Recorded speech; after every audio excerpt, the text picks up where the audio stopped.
I am not in favor of farewells at all, honestly.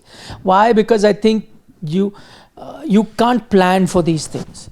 Farewells don't happen primarily because a lot of times our players are not ready to see what the reality is like. If they had seen it, then it would be a situation where you get a farewell. I'll give you an example. Like in Sachin's case, I think the conversation was had with him that you're nearing the end of your cycle. We may be looking beyond you from now onwards, to give a youngster a chance, and to which is fine. If that's what you decided and you've made me see that reality, then fine. I'll announce that my next series is last. So then that series was organized, and then that could have been his farewell. I think people will say, why it happened for Sachin, why it didn't happen for Virat. I think it could have happened for Virat too, if he wanted it. In the sense, I know that there was a conversation that was had with Virat where he was kind of being made aware that, listen, we may be, we're looking at you closely and the runs haven't come. So, you'll be under scrutiny in England. And if runs don't come, we may be forced to look beyond you. He was not going to be dropped immediately if he wanted to play.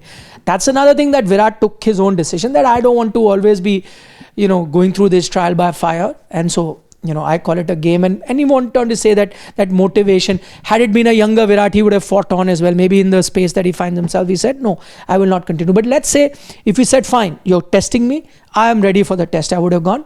In that case, the farewell would have still happened. Had he said, okay, fine, I don't want to keep proving myself, let this be my last series. If he announced it, he would have 100% played, and then each of us could have celebrated it like that. But maybe in Virat's case, he didn't want it. I'll give you Mr. Gavaskar's example.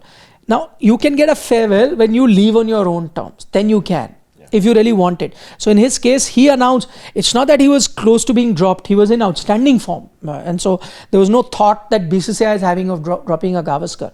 But he had enough. And before the Bangalore test versus Pakistan, he said, this is my last test match. And so then that becomes a farewell automatically, right? But what happens majority of the time, I think you reach the end of your cycle and you don't realize it till a time when you get dropped. And then you always have the hope of making a comeback, but that comeback never happens. So if that is the case, I also am not of that school of thought that organize a special match just so that a person can be given farewell. I think that dilutes the value of international cricket, and clearly for an Indian team you can't do that. I don't think the player will also like it, because you're accommodating him to play the final game. As for fans are concerned, why do you need a farewell match to remember a player? A player has done so much, like we were discussing so fondly about a Cheteshwar Pujara, for all that he's achieved without the farewell match, and I think we'll remember him for these fine knocks that he's played. Ditto